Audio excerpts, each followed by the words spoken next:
अस्सलाम वालेकुम dear students. आज हमारा जो टॉपिक है वो फर्स्ट ईयर की स्टार्ट है civil text first year exercise 1.3 और question number 3। Solve the quadratic equations by completing the square method.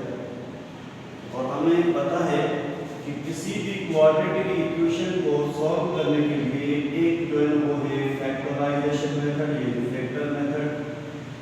दूसरा जो है उसका नाम है क्वाड्रेटिक फार्मूला मेथड, और जो तीसरा है उसका नाम है completing the square method, completing squares method. तो ये आर्डर कर रहा है हमें कि कंप्लीटिंग द स्क्वायर मेथड से हल कीजिए। तो ये है क्वेश्चन नंबर 3 का part 1, z² minus 4z plus 5 और 0 एक क्वाड्रेटिक इक्वेशन है बट कॉम्प्लेक्स सिस्टम में, इसलिए कि z इज कॉम्प्लेक्स नंबर।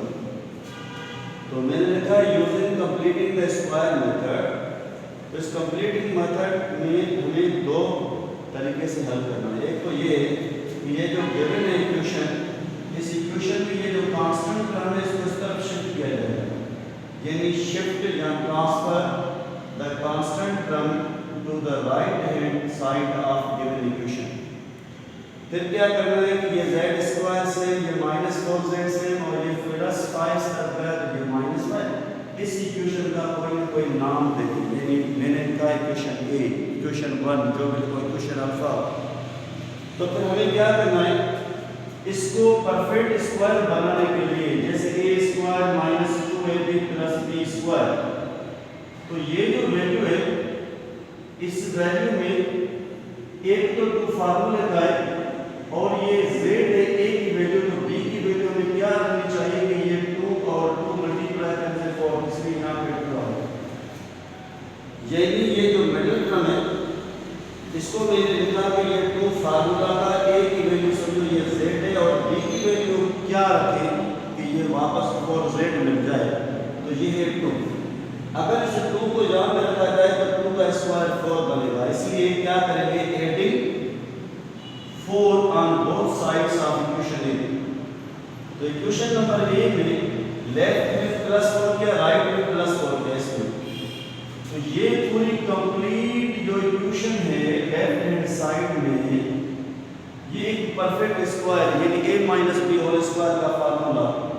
तो ये a minus b whole square, square यानी ये दरमियान का जो मिडिल टर्म है वो इसके अंदर आ गया, ये जो -2 है ये इक्वल टू के बाद -5 से 4 कैंसिल, ये -1। अब सवाल क्लियर हो गया कि होल स्क्वायर यानी परफेक्ट स्क्वायर तो बन गया, लेकिन हमें इससे चाहिए z की वैल्यू। अभी z एक वेरिएबल है, तो square root on both side, यानी taking square root on both sides. तो ये होल स्क्वायर खत्म करने के लिए मैंने यहाँ पे अंडर रूट ये स्क्वायर रूट किया, यहाँ पे स्क्वायर रूट किया, तो ये अंडर रूट और स्क्वायर दोनों कैंसिल और ये वैल्यू जो है वो रूट से बाहर आएगी, z -2। और राइट हैंड साइड में ये जब दोनों तरफ स्क्वायर रूट किया जाएगा तो यहाँ पे ये आ गया प्लस माइनस। अब सवाल है कि सर अंडर रूट में -1 है, जब भी अंडर रूट में माइनस आएगा तो ये आयोटा कहलाएगा। तो ये अंडर रूट यानी स्क्वायर रूट ऑफ -1 किसके बराबर है, सर ये आयोटा के बराबर है। तो कंप्लीट इसकी मैंने वैल्यू रखी आयोटा। अब हमें आस्ता आस्ता z की तरफ जाना है कि z हमें फाइंड करना है। तो ये z के साथ ही -2 रियल नंबर इस तरफ आ जाएगा, तो z की वैल्यू मिल गई +2 प्लस माइनस आयोटा, ये आंसर आ गया। अगर कोई इस तरीके से लिखे इसको, एक वैल्यू है 2 प्लस आयोटा और दूसरी वैल्यू है 2 माइनस आयोटा, ये भी सही। तो स्टूडेंट्स जब भी कोई क्वाड्रेटिक इक्वेशन होगी तो उसकी ये जो डिग्री है वो 2 है, ये सेकंड डिग्री इक्वेशन है।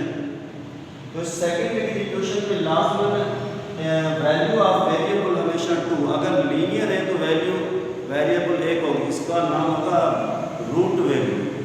अगर इस वैल्यू को वापस इसमें पुट किया जाए z की जगह तो लेफ्ट और राइट दोनों बराबर, अगर इस दूसरा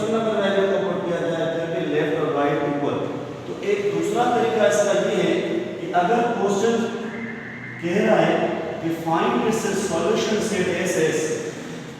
तो ये जो वैल्यू है अपने पास z की, इस वैल्यू को हम लिखेंगे सॉल्यूशन सेट में यानी SS।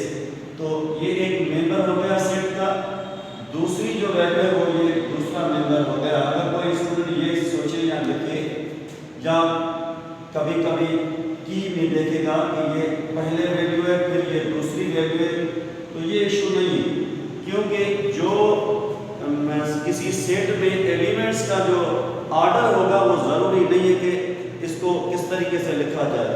तो ये सॉल्यूशन सेट है या ये सॉल्यूशन सेट है। अच्छा, एक दूसरा मेथड है इसमें, वो ये है कि यहाँ से ये जो मैंने इक्वेशन नंबर 1 बनाई है इसको यहाँ पे लेकर, ये इक्वेशन नंबर 1, उसके बाद मैंने इस मेथड में एडिंग बोथ साइड किया है और यहाँ पे मैंने समझाया है इस तरीके से।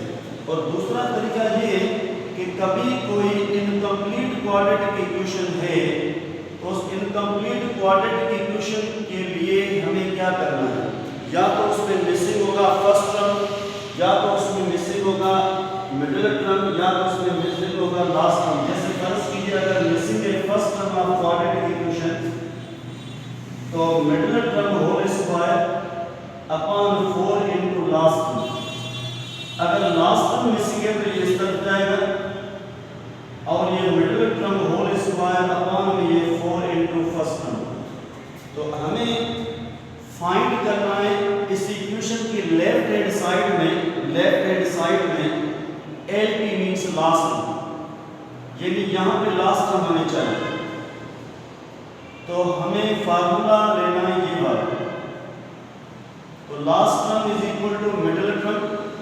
मिडिल टर्म अपने पास ये कंप्लीट है, मैंने लिखा है मिडिल टर्म, उसके ऊपर ये होल स्क्वायर फार्मूला 4 फार्मूला का same FP means first term, ये वाला है फर्स्ट टर्म। इस फर्स्ट टर्म को मैंने यहाँ पे रखा, तो ये minus 4z whole square 16z square upon में ये 4z स्क्वायर, तो ये z स्क्वायर में कैंसिल हो जाएगा। 4 1 जा 4 टाइम यानी 4 4 जा 16, इसलिए ये लास्ट टर्म की वैल्यू आ गई। अब वही सेम क्वेश्चन यहाँ से वापस आ गया जो पहले मैंने सिखाया था, एडिंग लेफ्ट और राइट ऑफ इक्वेशन ए में एडिंग 4। एक ये भी तरीका है, क्योंकि कभी कभी कोई MCQ वगैरह आएगा, इक्वेशन नंबर क्वाड्रेटिक कंप्लीट नहीं होगी तो वो क्वेश्चन करेगा कि फाइंड इट्स मिसिंग टर्म, तो वो जो मिसिंग टर्म होगा वो हम फाइंड कर सकते हैं।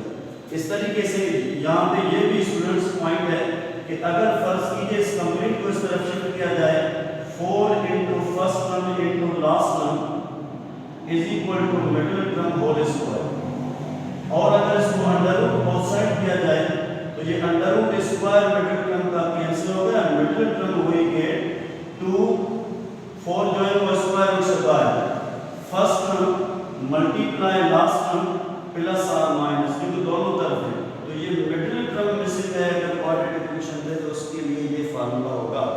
तो इस तरीके से हम इसको कंटिन्यू रखेंगे इंशाल्लाह नेक्स्ट टाइम।